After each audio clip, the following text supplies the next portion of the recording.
Sugar ایک ایسی بیماری ہے جس میں دنیا بھر کے لوگ مبتلا ہیں اور اس کے علاج کے لیے طرح طرح کے نسخے اور دوائیاں استعمال کرتے ہیں۔ شاید کہ کوئی ایسا شخص ہو جو شوگر کی بیماری کو نہ جانتا ہو۔ شوگر کی بیماری سے ہر کوئی تقریباً واقف ہے۔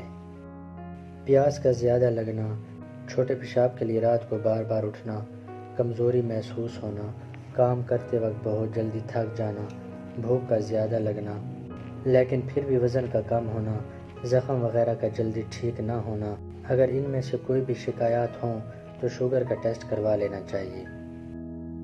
اگر ہمیں شوگر ہو جائے تو ہم شروع میں ہی اگر احتیاط کریں اور اپنے کھانے پینے کا خیال رکھیں تو ہم شوگر کو آسانی سے کنٹرول کر سکتے ہیں۔ پہلے تو ہمیں ہائی کیلوریز والی چیزوں کا استعمال چھوڑنا ہوگا، یعنی زیادہ چکناہٹ والی چیزیں جیسے دہی، مکھن، دودھ، کولڈ ڈرنکس، برگر، پیزا اور پراٹھا وغیرہ۔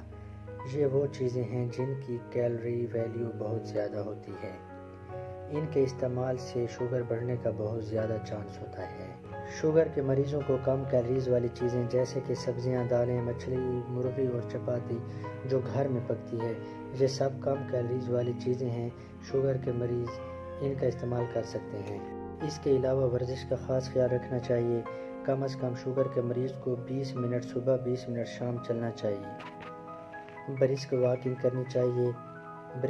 برسک واکنگ کا مطلب ہے تیز چلنا۔ آرام سے چلنا یا دوستوں کے ساتھ باتیں کرتے ہوئے چلنے کا اتنا فائدہ نہیں ہوگا جتنا آپ ٹائم نکال کے خود کے لیے تیز چلیں گے۔ صبح کا ناشتہ ہمیں بادشاہوں والا کرنا چاہیے، دن کا کھانا بھی اچھا ہونا چاہیے اور رات کا کھانا ہلکا ہونا چاہیے۔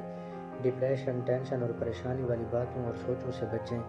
اگر ہم ان باتوں کا خیال رکھیں اور ان باتوں پر عمل کریں تو ہمیں شوگر کی دوائیوں کی ضرورت بھی نہیں پڑے گی۔ پہلے ہمیں اپنی ڈائٹ کا خیال رکھنا چاہیے، دوسرا ورزش یا واکنگ، تیسرا پریشانی، ڈپریشن جیسی باتوں سے بچنا چاہیے۔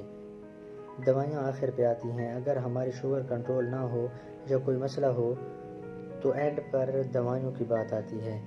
بہت سے لوگ شروعات میں ہی شوگر کی دوائیوں پہ شروع ہو جاتے ہیں۔ وہ اپنی ڈائٹ، ورزش وغیرہ کا خیال نہیں رکھتے، وہ صرف دوائیوں سے ہی اپنی شوگر کو کنٹرول کرنے میں لگے رہتے ہیں۔ اگر جو لوگ شروع میں ہی اپنی ڈائٹ اور ورزش کا خیال رکھیں گے اور ان باتوں پر عمل کریں گے تو ایسے مریضوں کو شوگر کی دوائیوں کی ضرورت نہیں پڑے گی۔ اگر ان باتوں سے مثلا شوگر کنٹرول نہ ہو تو پھر میڈیسن ہوتی ہے، اگر میڈیسن سے بھی نہ ہو تو پھر انسولین ہوتی ہے۔ اگر ہم شروع کی 3 باتوں پر عمل کر لیں، ڈائٹ، ورزش اور ڈپریشن وغیرہ، تو ہم شوگر کے معاملات سے بچ سکتے ہیں۔